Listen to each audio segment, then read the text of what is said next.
दुख दर्द भाव के सब मिटे सतगुरु चरण नित से। ये दुख दर्द भाव के सब मिटे सतगुरु चरण नित से। गुरु भक्ति बिन कछु ना बने मेरी सकल संतन कही। गुरु भक्ति बिन कछु ना बने। श्री सद्गुरु महाराज की जय। परमाराध्य सद्गुरु महाराज गुरुदेव महर्षि संत सेवी परमहंस जी महाराज इस सत्संग आश्रम में उपस्थित विशेष सत्संग प्रेमी महानुभाव माता व बहनों, कटिहार आश्रम में वर्षों से हमारे आदरणीय निर्मल डाकिया बाबू सदग्रंथों का पाठ करते आ रहे हैं। बड़ा ही पुनीत कार्य है और गुरु की सेवा यहाँ से प्रारंभ करते हैं। पाठ करना भी बड़ी सेवा है। यदि आप इसमें समय देते हैं, यह बड़ा ही पुण्य का काम करते हैं। हमारे निर्मल बाबू बड़ा बढ़ाते हैं, पाठ करके सुनाते हैं, तो इनको बहुत बहुत साधुवाद है। कटिहार आश्रम की विशेषता रही है, यहाँ का एक खास महत्व है कि समय पर सभी कार्य संपादित होते हैं।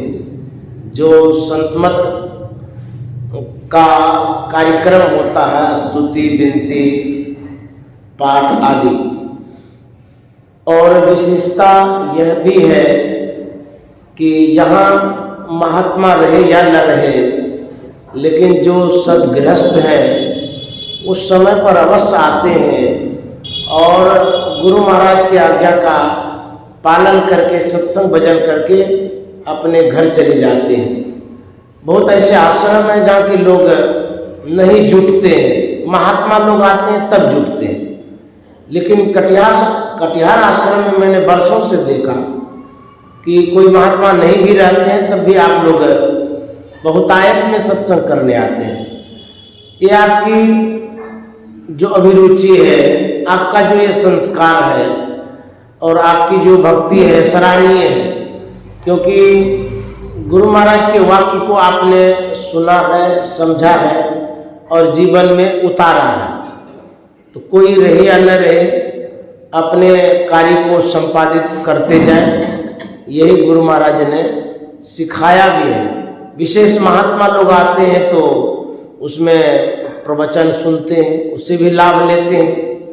गुरु महाराज के वचनों में जो सुधा सागर के किताबों से सुन रहे थे, तो गुरु महाराज का एक बात कहे और अकाट्य बात कहे, अद्भुत बात कहा गए गुरु महाराज। गुरु महाराज कहते हैं कि आध्यात्मिक नीति होती है, उसके बाद सदाचार की नीति होती है, उसके बाद सामाजिक नीति होती है और राजनीति होती है।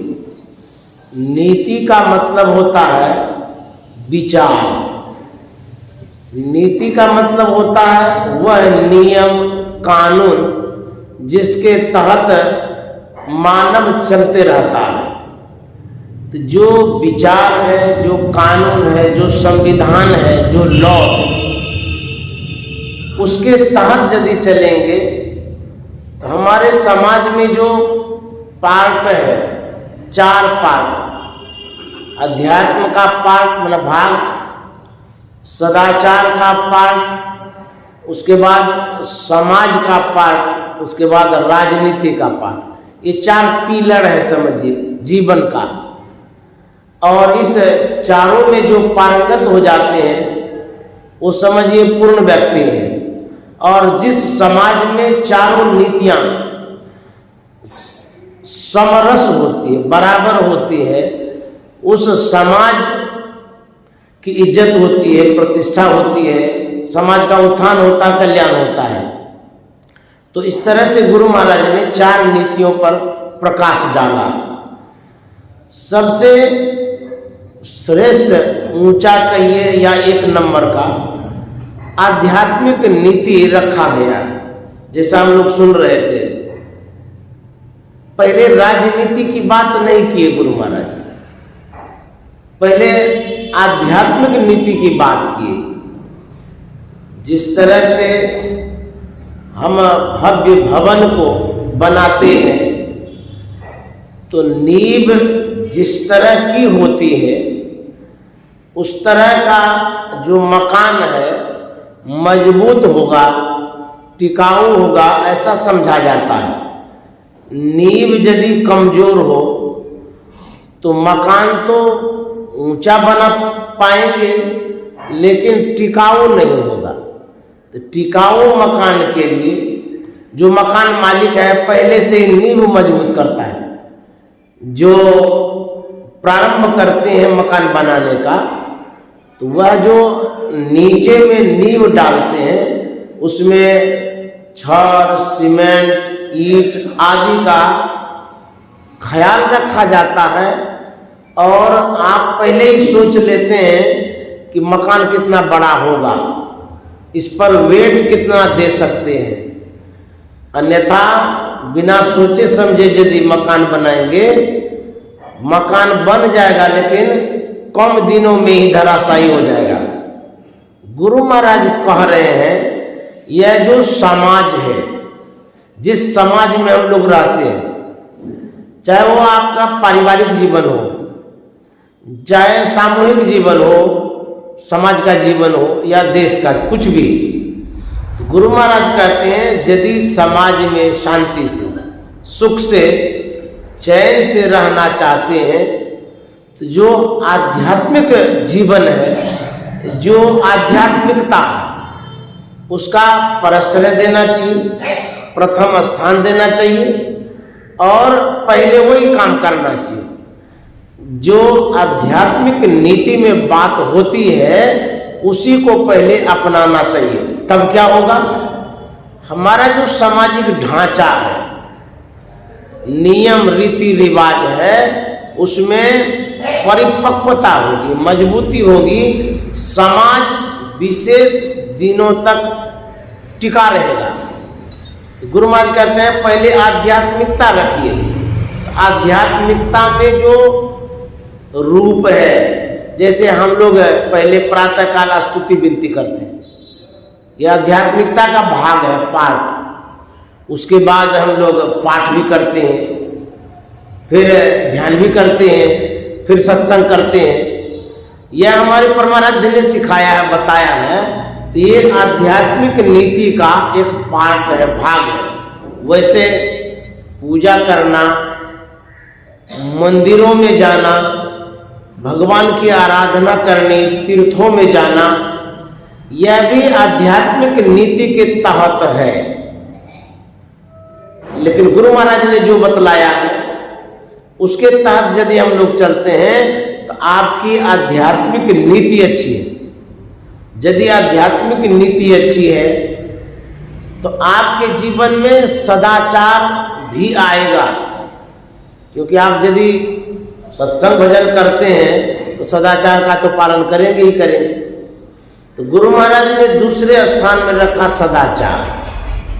सदाचार जो है झूठ, चोरी, नशा, हिंसा, व्यभिचार, ये मूल रूप है सदाचार का, मेन। इन 5 पापों को यदि आप नहीं करते हैं, तो सदाचार का पालन करते हैं, आपकी जो दूसरी नीति है सदाचारिता, वह नीति आपकी मजबूत होती है। क्योंकि सदाचार यदि पालन करते हैं तब तो आप अच्छे नेक इंसान होते हैं। अन्यथा अध्यात्म में जुड़े हुए व्यक्ति भी अनैतिक कार्यों को करने लग जाते हैं। तो गुरु महाराज ने नींव मजबूत करने के लिए दूसरा सोपान, दूसरा स्थान सदाचार का रखा गया है। गुरु महाराज यह भी कह गए कि यदि प्रवचन करने में प्रवीण हो और सदाचार का पालन न करते हो तो उनके जीवन में भी विघटन देखा जाता है, फिसल सकते हैं और आचरण से गिर भी सकते हैं। तो सदाचार पर बहुत जोर दिया गया है गुरु महाराज के द्वारा। उसके बाद गुरु महाराज कहते हैं सामाजिक नीति। जब अध्यात्म नीति मजबूत होगी, सदाचार नीति सुदृढ़ होगी, तो समाज की जो नीति है, विचार, उसमें पवित्रता दिखेगी, शुद्धता दिखेगी और समाज की नीति अच्छी होगी। क्योंकि सदाचारी व्यक्ति यदि समाज में होंगे तो समाज की जो क्रियाकलाप है, समाज का जो काम है, समाज के उत्थान में जो भूमिका होनी चाहिए वो व्यक्ति अच्छी भूमिका निभाएंगे जो सदाचारी है। तो समाज की नीति यदि अच्छी होगी, उसी समाज से कोई न कोई व्यक्ति राजनीति में जाता है। तो व्यक्ति का निर्माण यहीं से शुरू होता है, सामाजिक नीति से। आध्यात्मिक नीति, सदाचार की नीति, उसके बाद सामाजिक नीति, तीन में जो परिपक्व हो जाता है, मजबूत हो जाता है, सुदृढ़ हो जाता है, वो जाता है राजनीति में। जो भी चले जाते हैं वैसे व्यक्ति यदि राजनीति में जाते हैं तो जो देश का ढांचा है, विचारधारा या देश कल्याण का जो रास्ता वो अपनाते हैं या मार्गदर्शन करते हैं, वो देश बड़ा मजबूत होता है, देश बड़ा नाम करता है। क्योंकि वो अगवा है, जो नेता बना है वो अगवा है और वही सबको मार्गदर्शन करते हैं और वही पूरे देश को संचालित करते हैं।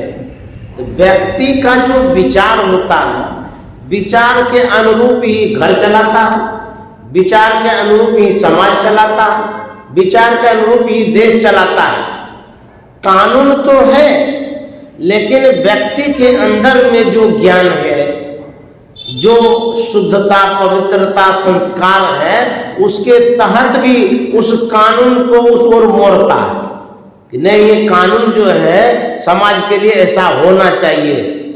तो जो व्यक्ति राजनीति में जाता है वह राजनीति को अच्छा, शुद्ध, पवित्र करके रखता है। तो तीन बातें जरूरी है। गुरु महाराज से एक बार किसी व्यक्ति ने पूछा था कि महाराज आप खाली सत्संग भजन कराते रहते हैं कि सत्संग करिए, सत्संग करिए, इससे देश को क्या लाभ होता है? देश के लिए क्या आप करते हैं? खाली सत्संग सत्संग करेंगे, इसमें देश का क्या हित है, क्या लाभ है? तो गुरु महाराज ने कहा था मैं जो कुछ करता हूं देश के नींव को मजबूत करता हूं। बोले सो कैसे? बोले कि इसलिए मैं देश के नींव को मजबूत करता हूं कि मैं सभी सत्संग प्रेमियों को सदाचारी बनाता हूं, झूठ, चोरी, नशा, हिंसा, व्यभिचार से बचाता हूं। यही व्यक्ति जब देश पर अपना भूमिका निभाएंगे तो इसी संस्कार के तहत देश को चलाएंगे। तो देश में शांति आएगी, सुख आएगा और देश खुशहाल भी हो जाएगा। तो गुरु महाराज ने कहा था मैं देश के नींव को मजबूत करता हूं। तो संत मत जो है देश के नींव को मजबूत करता है और जो सेवा संत मत के द्वारा देश के लिए होता है वो सेवा कोई बिरले करते होंगे। जो सेवा गुरु महाराज ने देश के लिए किया वो कोई बिरले करते होंगे। देश ही नहीं, पूरी दुनिया के लिए गुरु महाराज ने सेवा की है और योगदान दिया है। इसीलिए गोस्वामी जी ने कहा है सुजन समाज सकल गुण खानी, करो प्रणाम जोरी जुग पानी। इस संतमत समाज जो है वो कैसा है? सुजन, सुमन अच्छा, जन्म न समूह, अच्छे व्यक्तियों का समूह है ये संतमत परिवार। कहते हैं ये कैसे है? सकल गुण खानी, सभी गुणों की खानी है, करऊं प्रणाम जोरी जुग पानी। मैं ऐसे समाज को प्रणाम करता हूं और इस समाज के निर्माता हमारे गुरु महाराज भी हुए, सब संत हुए। तो गुरु महाराज ने अच्छे समाज का निर्माण किया है, अच्छे व्यक्तियों का निर्माण किया है और अच्छे विचारों को सुदृढ़ किया है। तो हम यदि अपने जीवन में जीवन के नींव को मजबूत करना चाहते हैं तो बनो संत संतान, गुरु महाराज का संत के संतान बनिए, आपका कल्याण होगा, आपके अपनों का भी कल्याण होगा। इन्हीं शब्दों के साथ वाणी में विराम। श्री सद्गुरु महाराज की जय।